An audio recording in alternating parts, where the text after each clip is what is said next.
Welcome, everybody. Today we are having a beautiful business chat with an amazing lady. Her name is Janelle and her company is Natural Quench. So we will wait for her to come on and then we will have a chat all about business, and I'm sure everyone's going to love what she has to say.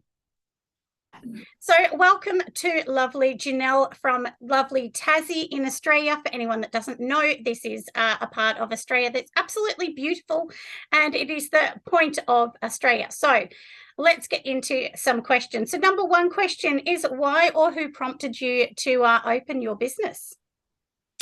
We are apiarists, so we have beehives, and we have quite a number on our property. So we thought, why not use what we have, beautiful organic raw honey, and introduce that into our products.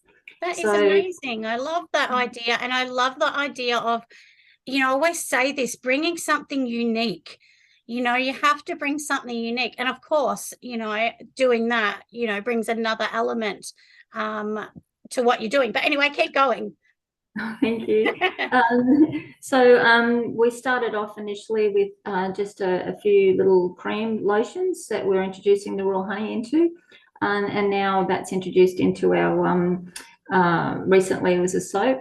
So my partner and I actually we own and operate Natural Quench. So as mentioned, we're based at Port Sorell in Tasmania, which is in the north of the state. Yeah. And we've been operating for about 20 months now, since 2021. And I can see in the background some beautiful greenery, which is really lovely. So tell us what you actually sell. What's the main product that you sell? The main product we sell at Natural Quench is soap. Yep. We find that that's the most popular out of our range. We do also sell bath bombs, bath infusions, so botanical and milk soaks. Also some hemp seed products, including body butters as well, and just a bit of everything, really. It's quite a vast range that we have here. Yeah, that's amazing. And I do know that hemp oil in particular is becoming a big thing. I see that quite a lot with the hemp, but obviously it has a lot of benefits and so on to that. Not that we can all go and say that unless we're a chemist, but, everybody knows. I mean, you just do a bit of a Google and you can see, the different things. And as you said, there's a few different elements to the product, which I think makes you unique. And that's what I always say, you need to be unique. You need to have, look, let's be honest, we all make a bath bomb or a lotion or a soap, but if you have something unique, a little twist, it just makes you stand out a little bit rather than just, a basic soap. And I think we all do go down that little avenue of, different things. So I love that. And I really love the bee story, because I have actually been starting to use natural beeswax in my candles, just a tiny bit, because it gives a shimmer to the top of the candle. But yeah, I really love that idea. So that is so amazing. Where did you start to research, and how helpful was it when you were first sort of starting? How did you get all your information together? When we first started researching, it was basically YouTube, which I think is the go-to for the majority of people. Yeah. And the research is just continuing on a daily basis. It never ends. We also looked at other websites, had a look at what ingredients other businesses were using.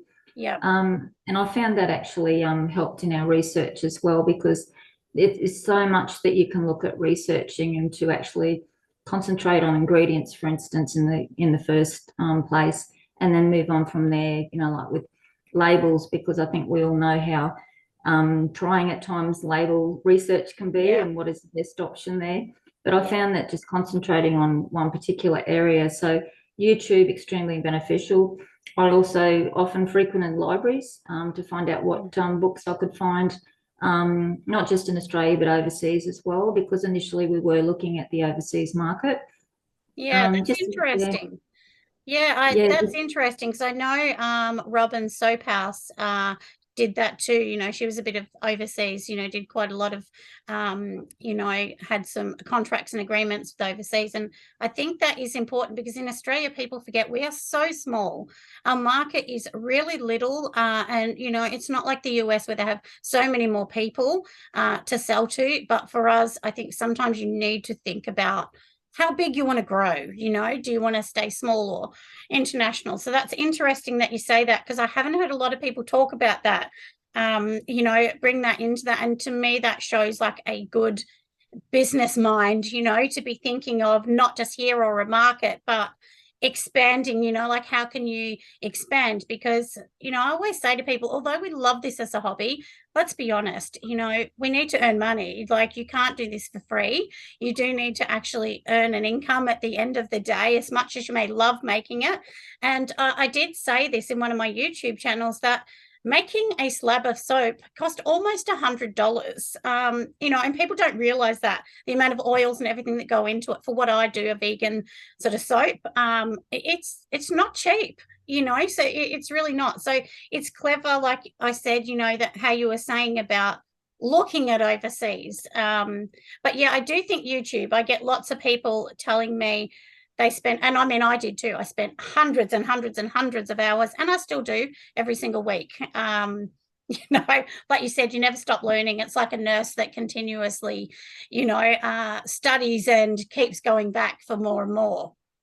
I think too, with research, we were asking people what they would like, because Yep. for us, what we consider people may like may not necessarily be the case. So it was important for us to ask, you know, family members, friends, what is it that you would like? What is the ingredient you would prefer, you know, in a particular product? And I really do think that helped as well, because as I said, it's what we think people may like may not necessarily be the case. Yeah, and that's what I do say a lot too, that you really do need to think of not yourself, because, you know, like I always say, I love the color pink, but not everyone wants a pink soap, you know, so you do. And I've often people have said to me, oh, why are you making a blue soap? You love pink. But I'm like, well, it's not about me. It's about the market, you know, so you have to sort of tap into that. But when you asked people what they liked, what was the main thing that people sort of said they actually, you know, the ingredient, I guess, that they liked? The main response was organic. Yeah. So the majority of our products are organic. We source local wherever possible, because with Tasmania being such a small state, a lot of the small businesses rely upon, you know, that extra revenue to come in. And if we can support local, it just means so much to us, because we know how we feel with other people supporting us being a local business. Yeah, and that's what I do say a lot. You know, I think if you're in Australia, it's more beneficial for you as well to try and source things here. It's the same as if you're in the US, you know, it's more beneficial for you to try and source things in the US, because the further you go out, the more it costs too. So, and then that does come into your cost of goods. And as I've said in many videos, you can't just say, I'm going to sell soap for $6. You need to know the cost. You need to know everything before you actually say, hey, I'm going to sell it for $6 or $10 or $12.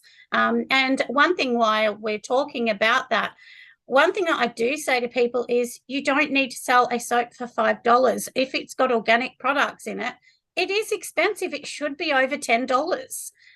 So anyone watching, please don't think you need to sell a soap for $6. All my soaps are well over $10. So, you know, I do have some soaps that are $16 and they all sell. So, you know, yeah, I thought I'll put that in there because that is so important. So now let's get on to our next question. All right, tell me, how do people find you? How do they find you? How do they buy your products? So we have a website which we set up in the early days. So that's naturalquench.com.au.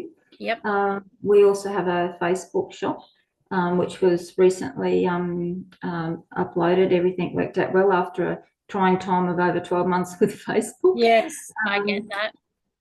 We sell to wholesalers as well. We have a very small wholesaler market. Yep. So we have our products in the local chemist, for instance, and a few local businesses. And we tried a few different wholesale platforms, but the one that we have settled on now is we sell on Catch of the Day as well. I've heard of that actually. I've heard of Catch of the Day. I actually seen Pure Candle Supplies on there the other week and thought, oh wow. So yeah, because I wouldn't have thought of that. And that's the thing, everybody, you need to think about not just, we think of Fair or Trade Square, the main, which I am on both of those, but there are other avenues, and that's what I say to people, whether you, like you said, you're selling your things into small business as well. And local businesses love it. They love having something that's made in their area so they can tell people, hey, it's actually made here, support a local person. And I think that's important. But as we said, where you're selling, I think is really important as well, that, so everyone don't feel like you need to be on Fair. There are many other platforms. Fair, yes, is great, but there are other platforms. And also everybody do check out, there is differences in fees. There's huge percentage differences in fees. You can pay up to 25% for some, and then that really eats in your bottom line. So that is very, very important. So yeah, so just say your website again, just so that we're sure and everyone can go and check you out. So our website is naturalquench.com.au. Right. And also you can find us at the local markets as well. So we are actually preparing for a market tomorrow. So we do find that attending markets is great for not only revenue raising, but also we get to meet so many people, potential contacts with wholesalers, and word of mouth means so much, particularly in a small community. Yeah. And what market is it? What's the market called you'll be at tomorrow? The market tomorrow is called Tribal Wellness. So that's at La Trobe from 10 a.m. to 3 p.m. tomorrow. Okay. All right. Tell me, let's talk about inspiration. So who do you find that, inspires you a little bit? It can be a company, it can be a product, it can be anything. So what do you feel like inspires you? It can be a family member even. I think who inspires me, there's a couple of areas I'd like to address here. Who inspires me is actually my partner, because he is the one who makes the soaps, various products in our range as well. And I mean, sometimes it's looked upon as if, that's not an area that a man would normally go into, which is a bit biased. But I'm just, he inspires me so much. I'm so proud of him and how we work together to get this business where it is today. I'm also inspired by various Facebook groups I'm a part of. I look at the creations some people have, and their creativity is just absolutely amazing. And I think I'm proud of them for what they're achieving. It gives you the incentive. You have a look at an idea and think, oh, I wouldn't mind trying that. And it's really inspirational to see what other people are creating out there and to support them as well. And I love how you said that about, people just think, oh, well, a man should be at work, but this is a part of work. Like my husband's an engineer, so he does do a lot of the IT, like the same as the Australian Soaping Conference. He does all the IT and he's always on the computer, but, and he makes me lots of soap boxes and things like that. So I actually make all the products, but it's really important, I think, to have a support person, whether it's a friend, your mum, it doesn't matter, your husband, wife, it doesn't matter, whoever. And there are, I know honestly plenty of men in this industry. And I don't know whether you knew, a lot of people didn't know, but Robin's Soap House, her husband Penry, he actually does a lot of the soap making. So yeah, he does heaps of it. He last year at the conference, Robin and him actually made the soap, but he made the whole soap, and Robin was, obviously helping him. But I found that amazing, and I loved that, because we are in a new era where there shouldn't be any gender roles. It should just be, do you love it or not? It's just, do you love that hobby? Yes or no? Like I had a son that used to love ballroom dancing, and people went, oh, should he be dancing? I'm like, of course, he loves it. So, like, it doesn't matter. I think we are past all of that. And I really love that, because, doing any business, you need support. Without support, it's just going to fall apart. And that's what I said. Even if you're not married, even if you have a friend, even a girlfriend down the road, a neighbor, doesn't matter, just someone you can kind of bounce ideas off, even if you're making everything. So if anyone's watching, you're a single person on your own or single parent, don't worry about that. You can do this. You just need to get some support. And if you don't have a lot of family, there's a lot of groups, like you said, Facebook groups. There's a lot of other groups, you know, whether it's Patreon groups, YouTube. There's a lot of YouTubers that will answer your questions. And, you know, you can definitely go down that way. So for anyone listening that feels a bit isolated, there are lots of people. So do reach out. Everyone can reach out to me on YouTube. I'll always answer your question. Hopefully I can give a little bit of insight to my small knowledge. I don't know everything, as I always say, but you know, you learn all the time, as we were talking about before. It's such a learning curve. Now, tell me, lastly, what are your goals? I'd love to hear goals, short-term, long-term, because we all know in a business we need goals. Short-term goal, well, at the moment, we consider ourselves to be sort of a mid-range market business. Yep. So we would like to improve our presence more, which we've recently started doing with Facebook, Instagram, TikTok. So taking more photographs of our products, you know, just getting our name out there basically. So that's a short-term goal for us. Mid-term goal is, I think for me, it might sound a little bit strange, but I'm a very structured person. So yep. I would like to, our business is run from our home. Yep. So I'd like to structure our business more within that environment so that I have a segregated area instead of sitting in the dining room, basically. Yeah. That's probably crosses over into short term as well. Yeah. Long term, as I said to my partner the other day, I have Natural Quench logos on my car. I want people to see that logo on my car and go, oh, that's Natural Quench, such and such, you know, like we know them. You know, that physical presence and also, you know that, oh, they sell, you know, wonderful body products. Some of them are natural. And to me, it's so important to me. We've worked very, very hard to get this business where it is today. And I think just not so much for everybody else, I suppose, but for ourselves as well, to know that tick in the box, we're doing the right thing, we're doing a great job. So that's important. And I think that is important too. Like I always say, branding is so important. Even if your brand is, you know, we'll use a piece of fruit, for instance. Say your brand is a cherry. I mean, it doesn't matter. You just want everyone to see that cherry, whether it's a blue cherry. Doesn't have to be the same color as what you see everybody either. You can do something and step out of the box. But if your logo is a blue cherry, you want everyone to notice it and straight away go, oh, that's Cherry Co., for instance. You know, you just want that. And that's what I say, whether you're at a market, whether you're in a gift store, whether you're online, because there's a lot of people online only, and that's fine. But if your presence is good, if your branding is good, you'll eventually be seen. And, you know, look, this is the thing, even with myself, that I say, you know, it's taken me a long time to get here, because I often get people reach out and say, oh, you're so lucky. And like, I am lucky and blessed, but it hasn't come from luck. You know, I say this all the time. I sometimes work 15, 20 hours a day.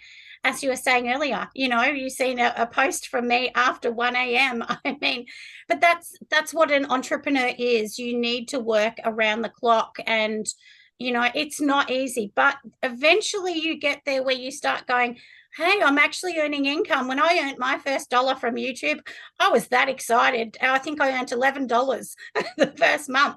I was so excited with that $11 because you kind of feel success. You know, and success can be so different to so many of us. So so for anyone listening, you know, as we were just talking about before, Janelle, it's really important, I think, for people to see these things and realize, you know, you want people to notice your brand, your logo. You want them to see it. You don't want them to go, oh, what is it? And have to think about it. So anyone making a new logo, really think about your logo. It's super important, and it's okay to change it, because I've changed mine like 7 times. I mean, you know, now I'm absolutely stuck with it, but, you know, that's the thing. You need to definitely choose something, love it, stick to it. And as you said, you know, even your business is more, you know, you're going down more of the organic, natural kind of route, whereas some people may want a bright lycra soap, and that's okay too. And I think that all needs to kind of be replicated in the branding, you know, as we were talking about before. So before we go and finish up, let me know again, where are you going to be tomorrow? And do you have other markets coming up after that one as well? Yes, certainly. So we're at the Latrobe Tribal Wellness Market tomorrow from 10 a.m. to 3 p.m. Yep. We have a few markets there coming up, dates in April. And we're also going to a market in Launceston on March 23rd, Yep. which is pretty big for us because it's more or less like a trade show. So we're hoping for a few contacts with people that we can hopefully send some wholesale orders out to. Yeah. So it's extremely important, I think, to attend markets if you can, just to get that additional exposure as well. Yeah, and even to start with, you know, if someone doesn't want to do it long term, even just do 1 or 2 so you can give out lots of cards. And I always say, even if you make no sales, just keep giving your cards out because you don't know. And, you know, I actually had a lady the other day that was in Tassie and she picked up a candle from a gift store and she rang me and said, I bought your candle from a store in Tassie and found your number on the back because they didn't have any more of this particular one. And I want to buy another one. So, you know, you just don't know with, you know, writing your details. My website's on every sticker. So please put your website on because that, you know, and that was like an $80 sale. So that's the thing, everyone. You don't know. Somebody may pick up your soap and go, I've run out, I need more. The store I went to doesn't have it. And then they go to you direct. So, and really, we want to drive people to our websites. That's the thing, you know, and I'm sure you'd agree. Definitely. So recently, similar story where our body butter was in the local pharmacy. There was a person traveling from southern Tasmania up in this region, purchased a body butter, loved it, ran out, so contacted us direct and asked if we could send 3 more down to her in southern Tas. Yep. And I think, like at the markets, I also make up little cards for every person that makes a purchase receives 10% off any products purchased on our website. So that on-selling is important, I think, to drive people to the website. Yeah, very important. So, and without that, like you said, they wouldn't have known. And often they say, gee, and I've had it because you go, I love this product. Oh, and then you're like, damn, I can't remember where I got it from. But if there is a sticker on something, and this is the thing, all my soaps have the name Nelson. So even if somebody lost the sticker, they threw all the papers out, they can still remember that stamp of Nelson on the front. And they're like, yeah, I can't remember that name. And that's why I kept my name, because Nelson is my maiden name, but I kept my maiden name. And that is an easy name to remember. So that's why I say you've got to have something easy. You don't want to have a word that's so difficult. People go, how do I say that name? You know, and I've seen quite a few. And then you think, you know, or it might be a name that's in another country and they've converted it to English.